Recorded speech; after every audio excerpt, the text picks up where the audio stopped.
Je suis à Saint-Narcisse-de-Rimouski pour sillonner le parc régional Terfa. C'est une première pour moi et je suis donc fébrile d'y mettre les pieds, surtout que je sais que je franchirai la plus haute passerelle suspendue du Québec à 63 mètres de hauteur. Je ferai tout ça avec Charles Tremblay, responsable de l'aménagement faunique, et on aborde ensemble les principes sans trace.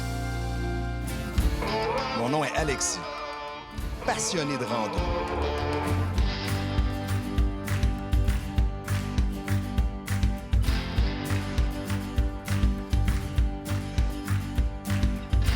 Ma mission, vous faire découvrir les plus beaux sentiers de rando au Québec.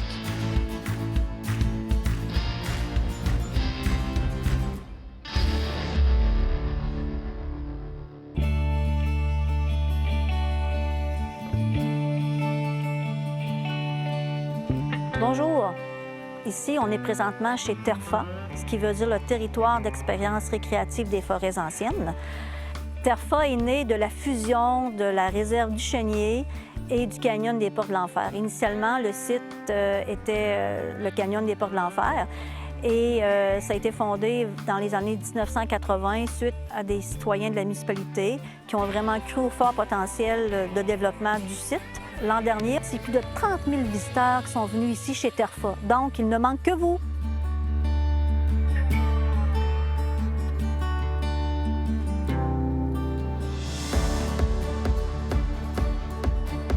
Passionné d'activités en plein air depuis la tendre enfance, il a découvert ses activités de prédilection telles que le camping, le kayak, dont il a été guide, et la randonnée pédestre.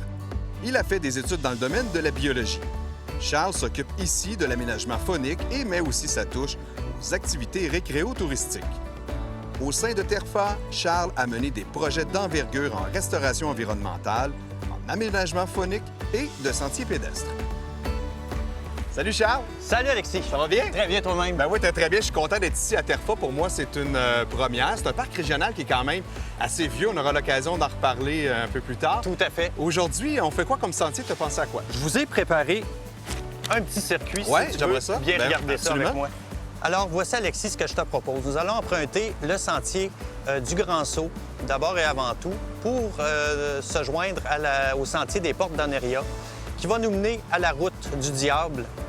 À partir de la route du Diable, nous empruntons le sentier du Portage qui va nous mener au sentier des Draveurs et ensuite jusqu'aux 300 marches. Tout au long du sentier, il y a plusieurs attraits. Et c'est ici vers la fin là, qu'on a la passerelle. Exactement. Génial! On y va. On vous propose un combiné de sentiers comprenant du Grand Saut, Porte Oniria, Route du Diable, du Portage et du Draveur. Les sentiers sont linéaires formant une boucle d'une longueur de 6,4 km, d'une durée de 2h30, une altitude de 146 mètres, un dénivelé de 115 mètres et le niveau est débutant.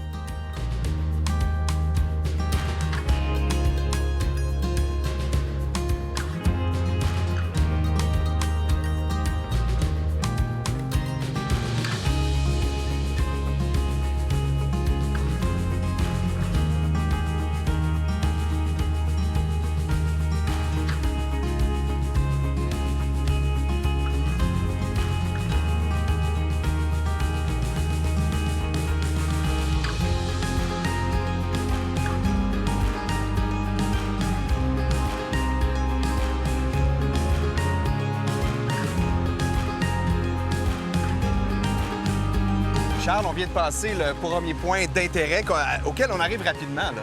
C'est une chute que je te rappelle qui a 20 mètres de hauteur.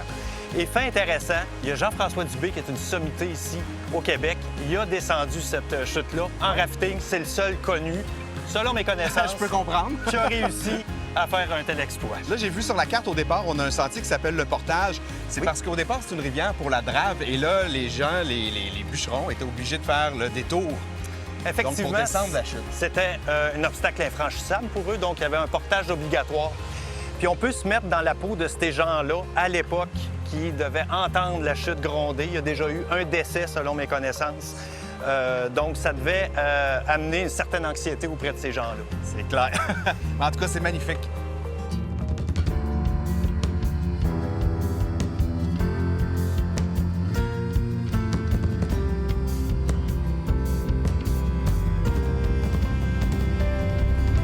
Dans mes émissions et mes contenus, je veux transmettre une nouvelle vision de la randonnée, inspirer une toute nouvelle génération à emboîter le pas, influencer ma communauté à reprendre contact avec la nature, à explorer de nouveaux terrains de jeu, à partager ma passion. C'est ma motivation.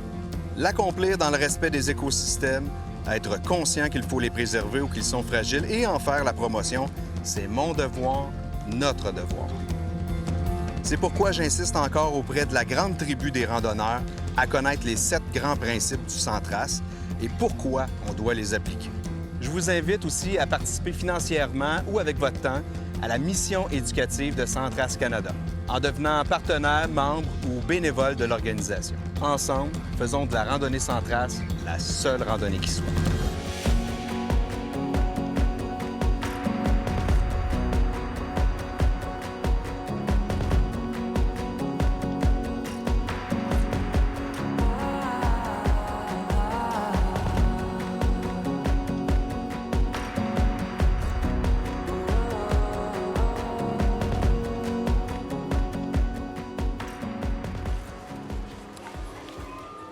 Là, Charles, on arrive au parcours Oneria. Tout à fait. C'est un passage obligé avant notre autre sentier. Là, je remarque que tu avais un petit bâton depuis le début et ça sert ici. C'est pour les enfants, ça. Oui, c'est destiné pas mal plus aux enfants, malgré que les adultes vont trouver un plaisir au travers de ça. Fait que là, on entre dans nos sentiers sensoriels où un petit peu de magie va s'opérer. Oui, on entend d'ailleurs un petit peu de son en arrière-plan. Hein? Oui, puis ça peut angoisser certains. On y va.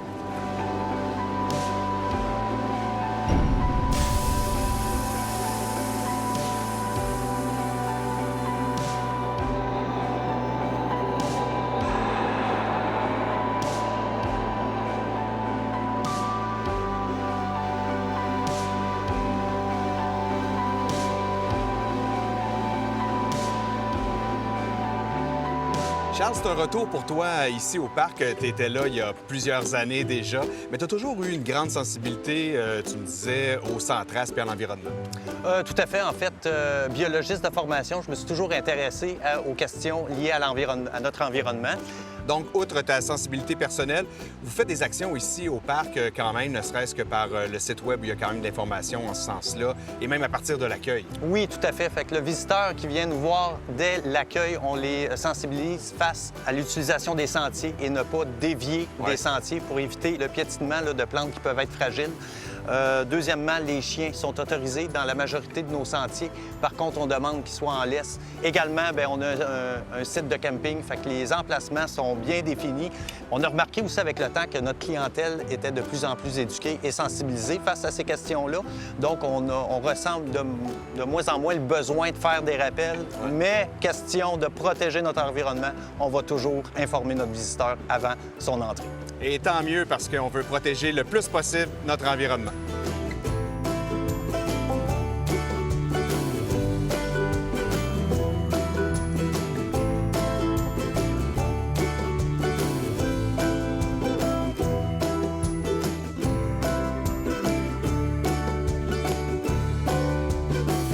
On change de décor soudainement, hein?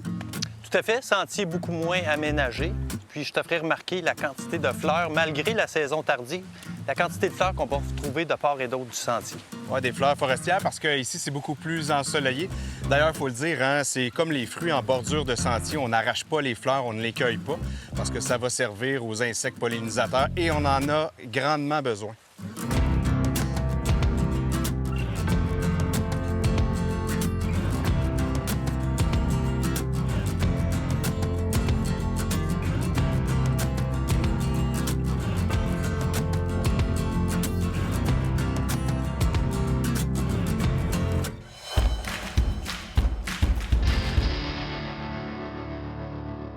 J'en ai souvent parlé dans l'émission, pour moi, la sécurité est primordiale.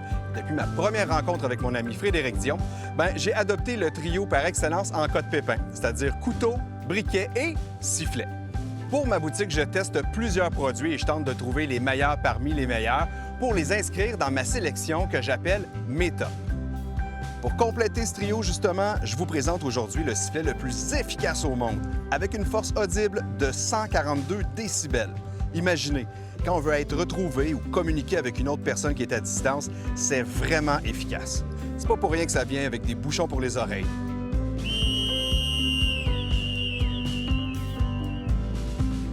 On parle d'une distance de 3,2 km de portée.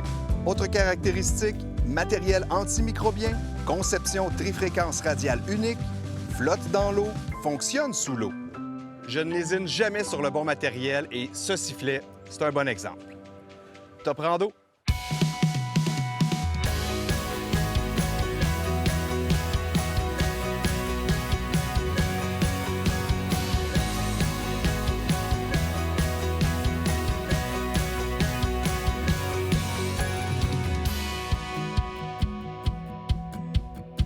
Ça fait à peu près 20 minutes qu'on marche sur le sentier des Draveurs. On longe le canyon ici avec une superbe vue de l'autre côté sur les falaises. Et là, ben, on approche de la grande passerelle. Qui va nous offrir des points de vue exceptionnels aussi. Et on a bien hâte.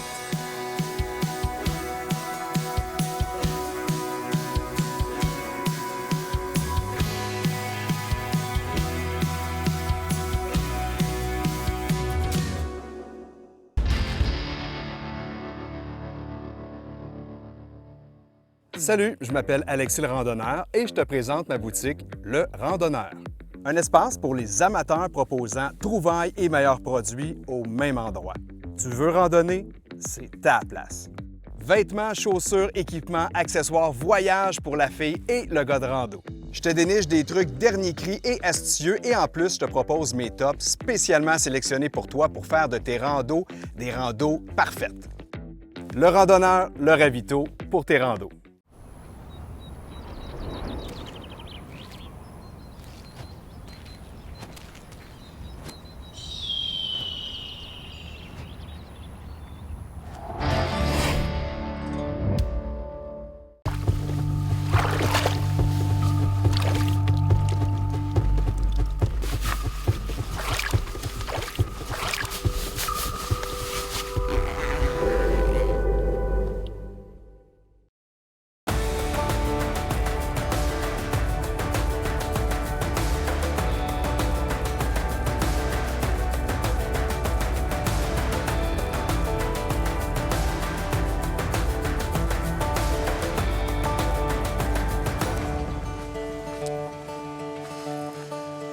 Charles, on vient de croiser des excréments de lièvre en bordure de sentier. Ça me fait penser que la faune est très, très présente ici sur le territoire de Terfa.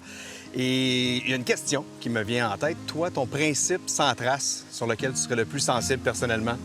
Je te répondrais qu'ils sont toutes importantes. Par contre, peut-être par la nature de mon emploi, le dérangement de la faune, le respect de la faune me touche particulièrement. Faut pas oublier qu'un animal sauvage, son comportement va être dicté beaucoup par sa dépense énergétique, c'est-à-dire d'économiser son énergie au maximum. Donc, dans un sentier où il va y avoir beaucoup de circulation, le fait de bloquer le passage à un animal, le fait de pourchasser un animal ou le fait tout simplement d'appâter un animal, bien, tu viens modifier son comportement de base. Puis, s'il y a beaucoup de passages, bien là, c'est un effet qui peut être non négligeable auprès de ceux-ci. C'est un grand stress sur la faune. C'est un stress qui est supplémentaire puis qui n'est pas nécessaire parce que ça peut entraîner des mortalités. Là. Ouais, exactement. Donc, c'est pas compliqué. On leur laisse de l'espace.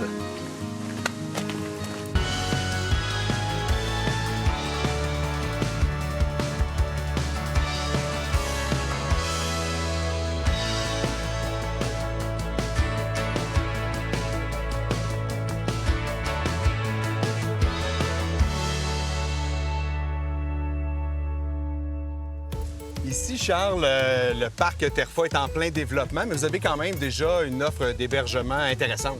Oui, tout à fait. Fait que présentement, on a une offre d'hébergement en chalet. C'est majoritairement des chalets neufs qui viennent d'arriver cette année. Ces chalets-là ont été construits avec des matériaux nobles comme le bois. Oui. Pour remarquer qu'il y a de l'électricité dans plusieurs de ces chalets-là. Oui. Et nos anciens chalets qu'on a remplacés par des nouveaux où il n'y avait pas d'électricité, bien, ils sont maintenant à l'énergie solaire. Et on diminue énormément l'utilisation du propane dans le processus pour tout ça dans un concept de développement durable.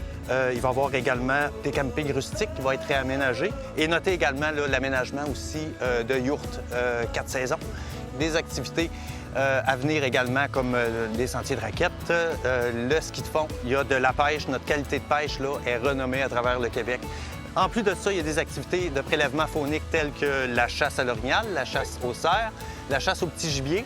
Donc, il y a une cohabitation entre les amateurs de plein air, chasse-pêche, puis d'autres un peu plus au niveau de la randonnée, de l'exploration, canot, entre autres, parce que c'est possible aussi sur la rivière. Mais il y a aussi les enfants à travers ça qui ne sont pas oubliés parce que vous avez des parcours d'interprétation. Tout à fait, comme Sensoriels.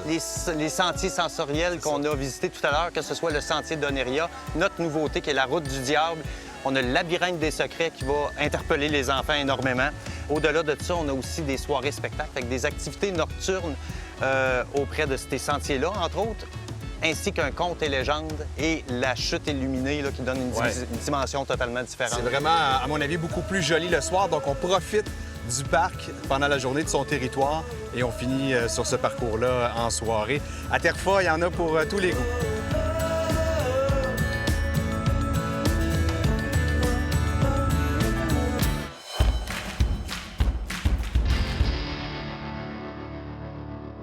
Aujourd'hui, je vous présente l'histoire de Mathieu et je vous explique comment il a récupéré d'une blessure au pied.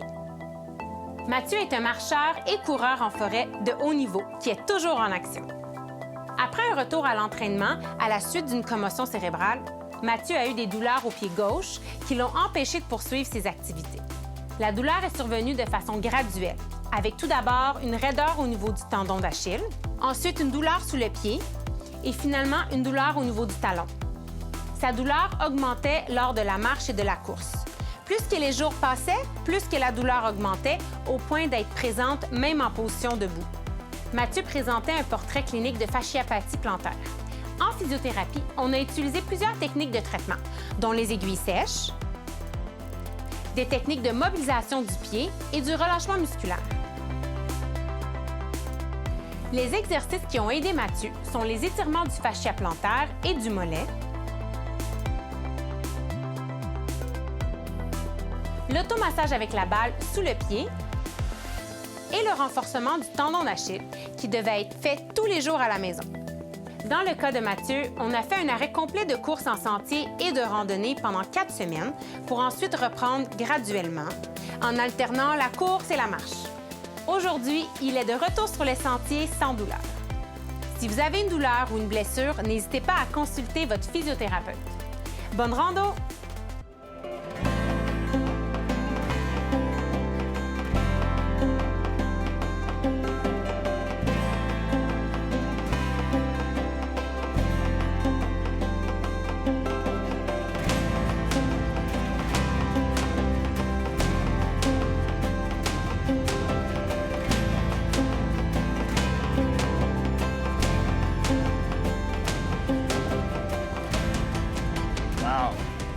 Beau petit belvédère ici, juste avant d'arriver vraiment sur la passerelle, qui est la fameuse passerelle du Canyon des Portes de l'Enfer.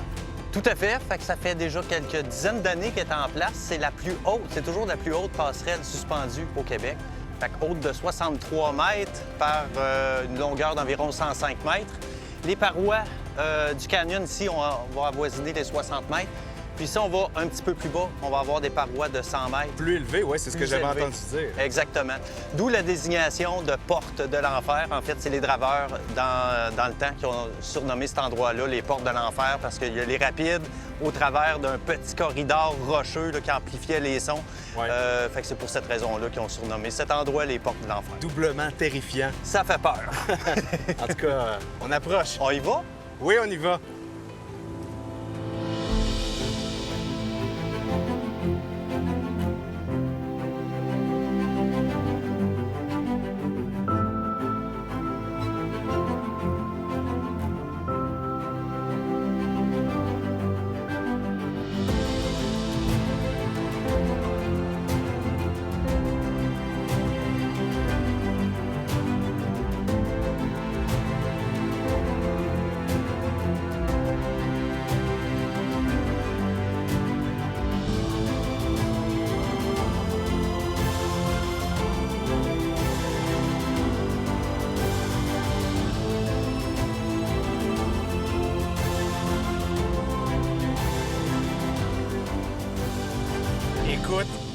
raide. Je sais pas si le mot est assez fort, mais vraiment une vue imprenable sur le canyon.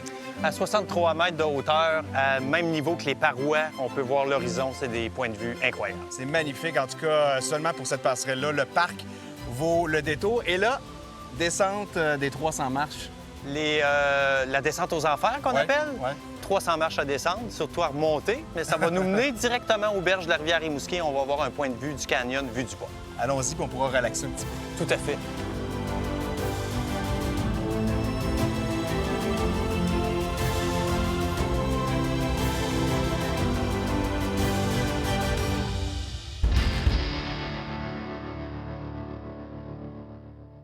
Salut, je m'appelle Alexis le Randonneur et je te présente ma boutique Le Randonneur.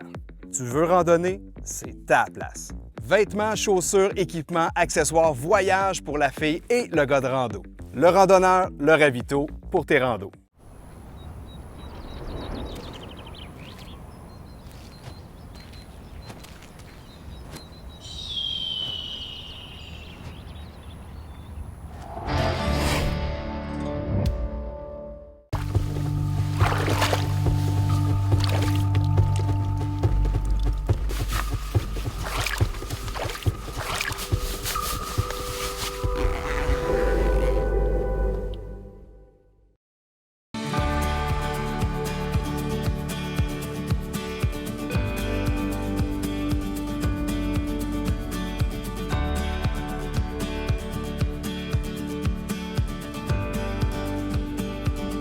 Ici, Charles, c'est le ruisseau MacPaise. J'imagine que ça démarre au lac du même nom. Tout à fait. Le lac MacPaise qui est à quelques kilomètres ici. Donc, c'est la décharge de la rivière qui va venir se jeter dans la rivière Rimouski à la hauteur environ là, de la passerelle qu'on a visitée tout à l'heure. La rivière Rimouski qui est celle qui passe vraiment sous la passerelle. Tout à fait, puis qui va s'écouler jusqu'à Rimouski et le fleuve par la suite. Là, on vient de descendre une trentaine de marches. Il y en a 30 autres devant nous, mais compte pas. Hein, Ils ne sont pas 300 comptabilisés dans les 300 marches, malheureusement. On va se les faire quand même. On y va.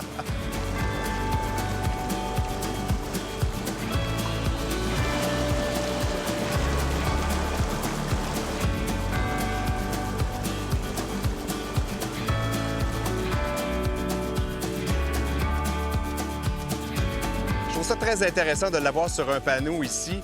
Lequel des randonneurs a la priorité, celui qui monte ou celui qui descend? Eh bien, c'est celui qui monte. Et de toute façon, la plupart du temps, le randonneur qui monte va reprendre son souffle, laisser passer les randonneurs qui descendent. Mais si c'est pas le cas, il faut laisser la priorité aux randonneurs qui montent. Voilà, c'est simple.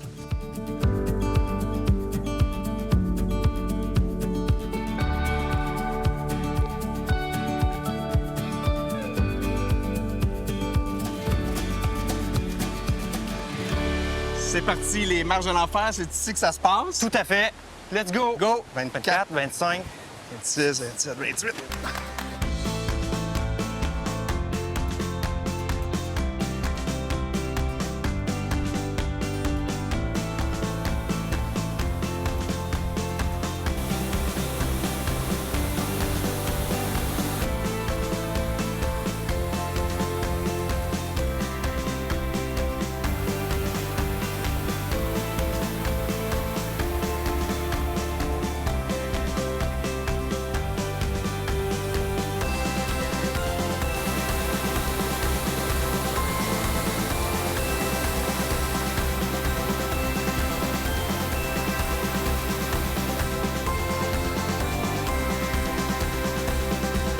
Charles, on vient de terminer la descente des 300 marches. En tout cas, je ne sais pas si on a 300 parce que j'ai perdu le compte à un moment donné. C'était très beau. J'avais les yeux partout. La rivière ici qui descend sur la rivière Rimouski dans une espèce de petit canyon entre deux falaises là aussi. Oui. Un jour, peut-être qu'il y aura du canyoning d'ailleurs. Suggestion. Vraiment, belle journée. Merci beaucoup. J'ai découvert un bel endroit ici à Terrefonds. Merci à toi, Alexis. Tu vas être le bienvenu n'importe quand. Bien, génial. Écoute, je te propose maintenant, si tu veux, moi, j'ai l'habitude de prendre une petite bière de micro en terminant. On pourrait juste les refroidir un peu dans la rivière, se mouiller les pieds, se détendre, se refroidir, puis on pourra goûter à ça après. C'est bien mérité. J'embarque. Ça marche. Allons-y.